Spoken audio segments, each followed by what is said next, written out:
بسم اللہ الرحمن الرحیم۔ دیکھیے، جب ہم شرک کا رد کرتے ہیں، شرک پھیلانے والوں کی نشاندہی کرتے ہیں، تو جن لوگوں کو اپنے اکابرین سے لگاؤ ہوتا ہے اور ان سے اس طرح محبت کرتے ہیں جس طرح کی محبت اللہ سے کرنی چاہیے، تو وہ اعتراض کرتے ہیں کہ دیکھو، ہمارے اکابرین کو آپ کیوں چھیڑتے ہو؟ وہ بہت بڑے بڑے علماء تھے، بڑی بڑی شخصیات تھے، ان کی عقیدے قرآن کے خلاف کیسے ہو سکتے ہیں؟ تو آپ ان کو کچھ نہ کہیں، اس طرح تو پھر لوگ ان کے جو ماننے والے ہیں وہ تو حق بات سنیں گے ہی نہیں آپ ان کے اوپر۔ ہمارا کہنا یہ ہے کہ دیکھو، آج جتنے عقیدے بگڑے ہیں یہ انہی علماء کی وجہ سے بگڑے ہیں۔ کتنی کتابیں انہوں نے لکھی ہیں، ہزار ہزار سال گزر گئے ہیں، 600 600 سال، 500 500 سال، صدیاں بیت گئی ہیں۔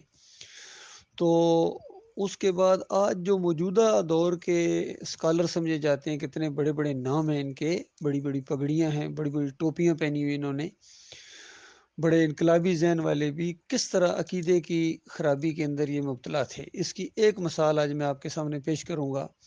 باقی سارے ہی ایسے ہیں، سارے ہی، چاہے یہ علی انجینئر ہو، تقی عثمانی ہو، طارق جمیل ہو، فضل الرحمان ہو، طاہر القادری ہو، جتنے بھی ہیں یہ آج کل کے دور کے، اس میں سے یہ ایک ڈاکٹر اسرار کا یہ بیان سنیے، کس طرح ایک سوال کرنے والوں نے سوال کیا کہ لوگ یہ جو قبر والوں کو پکارتے ہیں تو کیا قبر والے سنتے ہیں یا ہماری آواز ان تک پہنچتی ہے؟ کیا روح قبر میں واپس آ جاتی ہے؟ اس طرح کے سوال کرنے کے اوپر کس طرح پہلے تو انہوں نے قرآن کے دلائل دیے کہ قرآن کے سے تو یہ چیزیں ثابت نہیں، لیکن شاہ ولی اللہ محدث دہلوی، ان کی باتیں کچھ میرے پاس ہیں، اسی وجہ سے میں اس موضوع پر کہتے ہیں گفتگو کر رہا ہوں۔ تو پہلے انہی کی آواز میں یہ سنیے اور پھر اپنا سر پیٹیے کہ آج امت مسلمہ کو جو پوری دنیا میں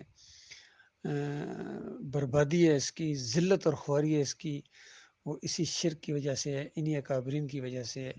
بقیہ تبصرہ میں انشاءاللہ ڈاکٹر اسرار کا یہ بیان سننے کے بعد پھر کروں گا انشاءاللہ۔ دوزخ میں داخل ہوں گے قیامت کے بعد ہی، اور جنت میں داخل ہوں گے قیامت کے بعد ہی، لیکن اس کے کچھ آثار پڑنے شروع ہو جاتے ہیں، وہ جس کو انگریزی میں آپ کہتے ہیں coming events cast their shadows before, بعد میں آنے والے واقعات جو ہیں ان کے کچھ سائے جو ہیں پہلے سے آنے شروع ہو جاتے ہیں۔ تو اسی طرح سمجھیے کہ جو کچھ آخرت میں کسی انسان کے ساتھ ہونا ہے اس کا ایک عکس جو ہے وہ عالم برزخ میں شروع ہو جاتا ہے۔ اسی لیے قرآن مجید میں یہ بھی آیا ہے کہ یہ جو آل فرعون تھے یہ صبح و شام جہنم پر پیش کیے جاتے ہیں، اور قیامت کے دن پھر کہہ دیا جائے گا ادخلوا آل فرعون النار، ان کو داخل کر دو آگ کے اندر۔ تو یہ اس حد تک، باقی یہ ہے کہ تفصیل۔ دیکھیے، جب تک قرآن کی بات کہہ رہے ہیں تو یہ برزخ کی بات کر رہے ہیں کہ اوپر کا معاملہ ہوتا ہے۔ آپ ذرا آگے سنیے کہ جب شاہ ولی اللہ کی باری آئی تو ان کا عقیدہ کس طرح بدلی ہوا ہے۔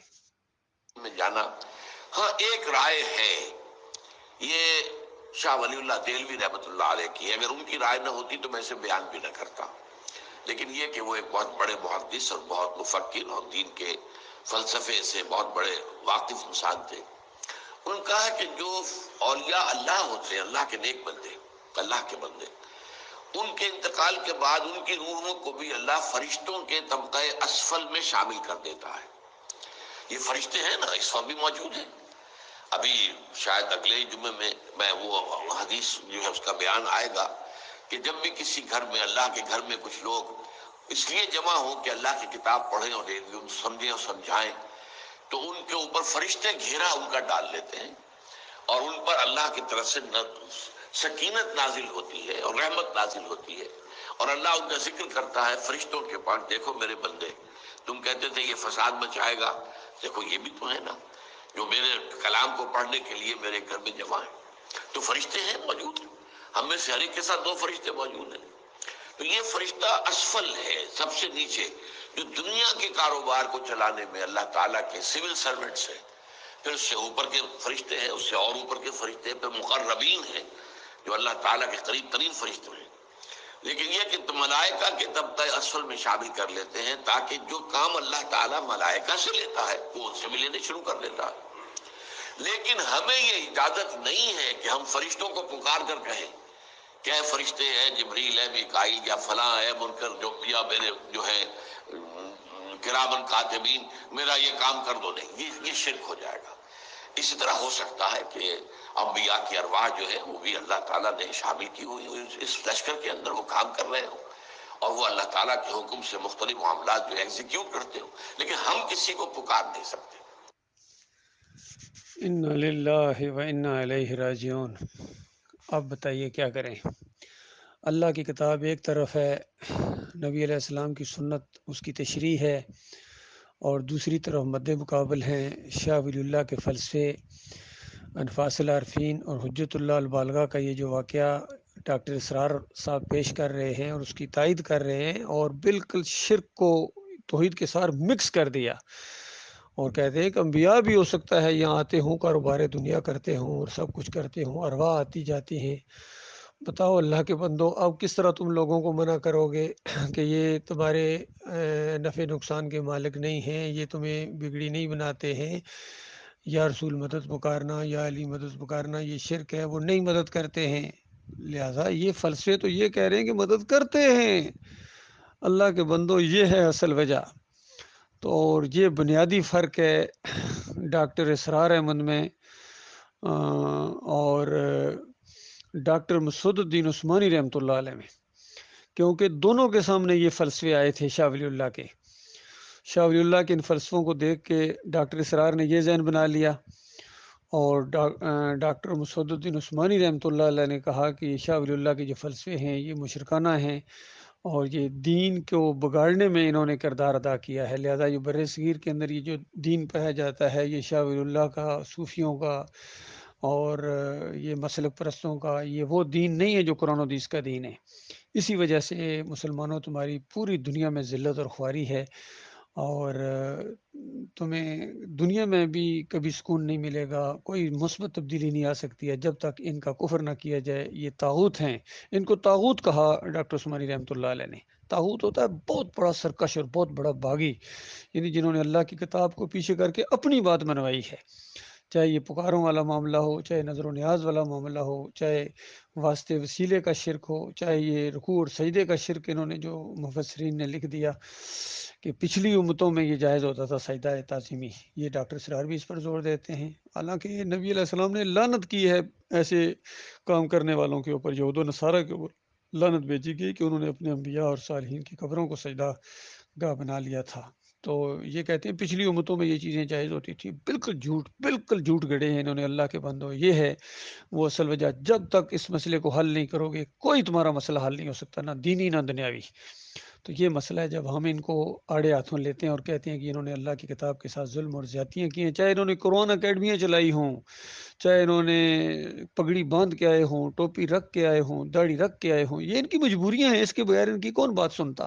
چاہے یہ علی انجینئر ہو، پگڑی باندھتا ہے، کیسی زبردست، ایسا لگتا ہے متقی اور پرہیزگار آدمی ہے، لیکن کس طرح سے شرک کو تھپکیاں دیتا ہے، صحابہ کرام پر لعن طعن کرتا ہے، اور ڈاکٹر اسرار کو پتہ نہیں کتنا بڑھا چڑھا کے پیش کرتا ہے. سارے ایک دوسرے کے حمایتی بنے ہوئے ہیں، جس طرح دنیاوی لحاظ سے یہ کرپٹ ٹولہ ہے، سارے ایک دوسرے کے حمایتی ہیں، چاہے یہ لیڈر ہوں، رہنما ہوں، اور یہ جو سیاسی لیڈر ہوں یہ ہوں، یا جج صاحبان ہوں، یا عسکری قیادت، سارے آپس میں ملے ہوئے ہیں، اور عوام پس رہی ہے، عوام کا بیڑا تباہ ہو رہا ہے، لیکن ان کی بات بنی ہوئی ہے. بالکل یہاں معاملہ بھی اسی طریقے سے ہے. یہ سب مذہبی لوگ آپس میں ان کا ایکا ہے، بریلوی ہوں، دیوبندی ہوں، اہل حدیث ہوں، سلفی ہوں، حنبلی ہوں، آج کے سعودی ہوں، یا جتنے بھی ہیں، سب کے آپس میں کنیکشنز ہیں. شرک کے اوپر سب نے ایکا کیا ہوا ہے. تو اس دور کے اندر اللہ کے بندو بتاؤ پھر خیر کیسے آئے گی؟ بہرحال جو مخلص مومن ہیں ان کو ہمت نہیں ہارنی چاہیے، اور مایوسی کفر ہے. ہمارے دین کے اندر مایوسی نہیں ہے. ہمارے دین کے اندر یہ ہے کہ اگر سارے ہی اس طرح کی ہو جاؤں، پھر اللہ پر بھروسہ کر کے اس راستے میں قدم ڈالو، ایمان خالص کی دعوت دو، وہی طریقہ اختیار کرو جو آخری نبی محمد صلی اللہ علیہ وآلہ وسلم نے اختیار کیا ہے، وہ طریقہ چلے گا. اور بالکل کوئی اور طریقہ چلنے والا نہیں ہے. توحید کی دعوت، رد شرک، کفر بالطاغوت، نشاندہی، انگلی رکھ کے نام لے کے، تاکہ عوام کو پتہ چلے کہ یہ ہے اصل مجرم۔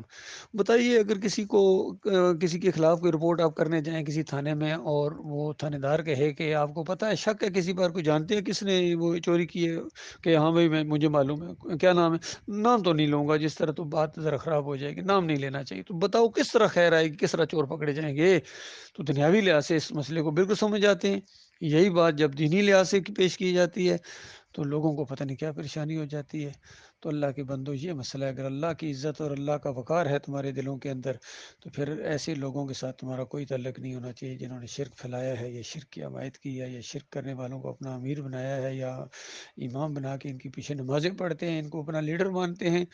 تو کبھی کوئی مخلص مومن ایسا نہیں کرے گا۔ مخلص مومن کبھی ان کو امیر اور ان کو اپنا امام ماننے کے بجائے ان کو تو مقتدی بھی ماننے کے لیے تیار نہیں ہے، کیونکہ ان کے اوپر صلات نہیں ہے، ان کے اوپر کوئی عمل نہیں ہے اللہ کی طرف سے، نہ عمرہ ہے ان کے اوپر، نہ حج ہے، نہ زکوٰۃ ہے، نہ تبلیغ ہے، کوئی عمل ان کے اوپر نہیں ہے اللہ کی طرف سے، جب تک ایمان خالص نہ کرو، توحید کو اپناؤ، اور یعنی شرک کا رد نہ کرو، طاغوت کی نشاندہی نہ کرو، کوئی عمل اللہ کی طرف سے نہیں ہے۔ اور ان کے اوپر تو بس ایک ہی چیز فرض ہے، وہ جہنم کی آگ کا لاوا ہے، جس کے اندر جو مر گئے ہیں وہ تو چلے گئے، چاہے ڈاکٹر اسرار ہوں، مودودی ہوں، اس سے پہلے جتنے شرک و کفر کے اندر گئے ہیں، اس عقیدے کے بانی احمد بن حنبل سمجھے جاتے ہیں اس امت کے اندر، کہ روح واپس آ جاتی ہے، مردہ سنتا ہے، دیکھتا ہے، پہچانتا ہے، یہ سماع موتا کا عقیدہ یہ شرک کی جڑ ہے، جس کو اپنایا ہے ابن تیمیہ نے، ابن قیم نے، ابن حجر گیلانی نے، اور سارے مسلک پرستوں نے اسی مشرکانہ عقیدے کو اپنایا۔ اب سب ان کی رگوں کا خون ہے یہ عقیدہ مشرکانہ، سماع موتا کا عقیدہ جو شرک کی جڑ ہے، اور حیات النبی فی القبر کا عقیدہ یہ بھی شرک کی جڑ ہے، اس کو بھی ان لوگوں نے اپنایا ہے۔ اللہ تعالیٰ غور و فکر کرنے کی توفیق عطا فرمائے۔